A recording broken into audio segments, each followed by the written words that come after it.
आक्रोशित होकर आपके समक्ष आए हैं।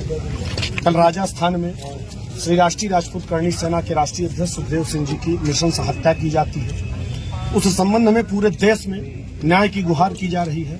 आरोपियों के खिलाफ सख्त से सख्त सजा की मांग की जा रही है। हम सभी सर्व समाज सिंगरौली का आपके समक्ष उपस्थित है। जिला प्रशासन भी है, मीडिया के बंधु भी हैं और आप भी। हम सभी कलेक्टर महोदय के माध्यम से ज्ञापन देना चाह रहे हैं, जिसको मैं बिंदुवार आपके समक्ष पढ़ रहा हूँ। प्रति जिला दंडाधिकारी महोदय, जिला सिंगरौली मध्य प्रदेश।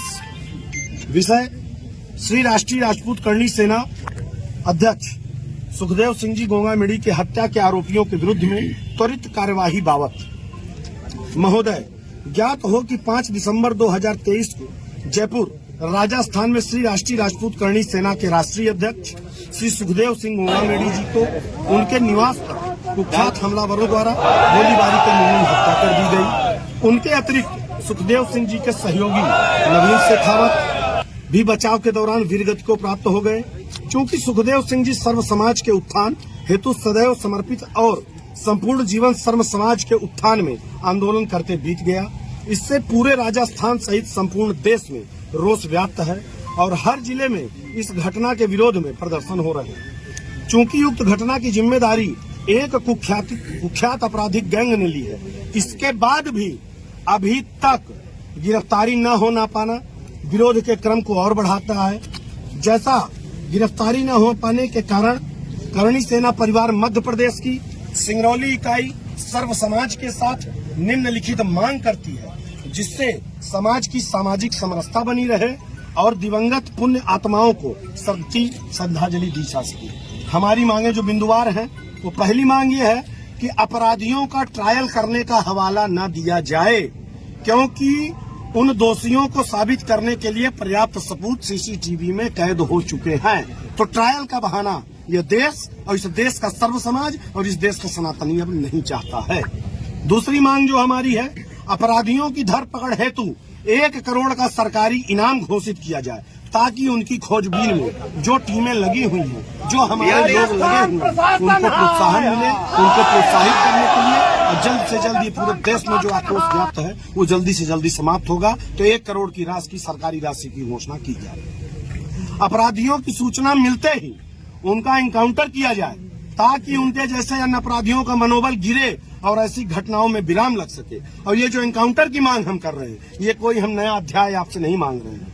यहीं बगल में उत्तर प्रदेश की सरकार में माननीय योगी आदित्यनाथ जी के मुख्यमंत्रित्व काल में इस तरह का कार्यक्रम चल रहा है। अपराधियों को नेस्तनाबूद किया जा रहा है। इसी क्रम में हम सुखदेव सिंह के हत्यारों की भी सजा चाहते हैं। चौथी मांग जो हमारी है कि सोशल मीडिया में अपराधियों के समर्थन में भी कुछ असामाजिक तत्व लगातार लिख रहे हैं और अपराधियों को नायक दिखाने का प्रयास किया जा रहा है। सोशल मीडिया के ऐसे अकाउंटों को चिन्हित कर उन पर कार्रवाई करें, ताकि समाज का सामंजस्य और सामाजिक एकता देश में, प्रदेश में, राष्ट्र में बनी रहे। पांचवी हमारी जो मांग है, चूंकि सुरक्षा अलर्ट पूर्व में जारी हो चुका था और सुखदेव सिंह लगभग 18 महीने से सुरक्षा की मांग राष्ट्रीय कार्यक्रमों से, राष्ट्रीय मंचों से, राष्ट्रीय मीडिया के माध्यम से डीजीपी, गृह मंत्री, मुख्यमंत्री सभी के पास, जिम्मेदारों के पास कर रहे थे, लेकिन उसके बावजूद भी उनको सुरक्षा मुहैया नहीं कराई गई।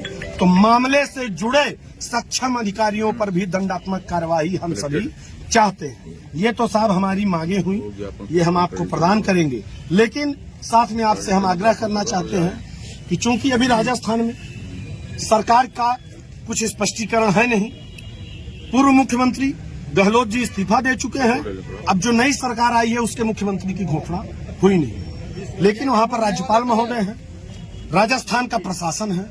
हम सभी उनसे मांग करते हैं कि त्वरित कार्रवाई करके इस आंदोलन को पूरे तरह से देश में और लोगों को विश्वास दिलाया जाए कि इस देश में चैन और अमन कायम है।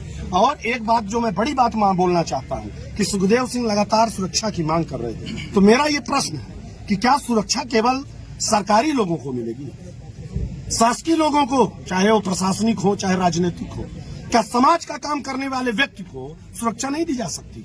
18 महीने से वो व्यक्ति चिल्ला चिल्ला के बोल रहा है। पंजाब की सरकार ने लेटर जारी करके राजस्थान की प्रशासन को इनपुट दिया है कि सुखदेव सिंह को, गोंगा मेढ़ी को मारने के लिए लायंस बिश्नोई के कुछ लोग लगातार हथियारों की खरीदी कर रहे हैं, उनकी रेकी की जा रही है। और सोचिए आप, रेकी किस स्तर पर थी। रेकी का स्तर ये था, चूंकि मध्य प्रदेश की तरह वहां भी विधानसभा चुनाव थी, आचार संहिता लगी हुई थी, सुखदेव सिंह के सभी लाइसेंसी असलहों को जब्त कर लिया गया था। ये जानकारी भी उन लोगों के पास थी और इसी मौके का फायदा उठा के कि अब ये हथियार विहीन हो चुके हैं, ये प्रतीकात्मक में कोई जवाब नहीं दे सकते हैं। और इतने बड़े सामाजिक नेता की, जो गाय की बात करता है, जो राष्ट्र की बात करता है, जो तिरंगे की बात करता है, आज अगर 10% EWS का आरक्षण मिल रहा है, इसकी देन देने वाला सुखदेव सिंह गोगामेडी है। पद्मावत पर जिस समय पद्मावती पिक्चर राष्ट्र में बन रही थी, अब फिल्मी डायरेक्टर, निर्देशक, प्रोड्यूसर क्या दिखा रहे थे कि अलाउद्दीन खिलजी से पद्मावती के प्रेम संबंध थे। इस तरह के प्रखर मुद्दों को पूरे मुखरता के साथ देश में उठाने वाला, और कई राज्यों की सरकारों ने उस पिक्चर को बैन किया और लास्ट में उस मूवी का नाम पद्मावती से बंद करके पद्मावत किया गया। बामन कट लगे, जो देश के इतिहास की बात करता है। पृथ्वीराज जी के नाम पर पिक्चर लगाई गई, उसमें सुखदेव सिंह जी ने ऑब्जेक्शन किया कि आप ऐसे पृथ्वीराज नहीं लिख दोगे, ये एक सम्मानित व्यक्ति है, सम्राट पृथ्वीराज करो, और लास्ट में करना पड़ा। तो हम लोग ये कार्रवाई चाहते हैं। हम सभी का आवेदन सभी समाज के साथ आप सभी को है, और हम सभी चाहते हैं कि जल्द से जल्द न्याय हो। और अगर न्याय जल्द से जल्द नहीं होता है तो राजस्थान की तर्ज पर कर्णी सेना परिवार सर्व समाज के साथ, पूरे सनातनियों के साथ हम पूरे मध्य प्रदेश को बंद करने का काम करेंगे।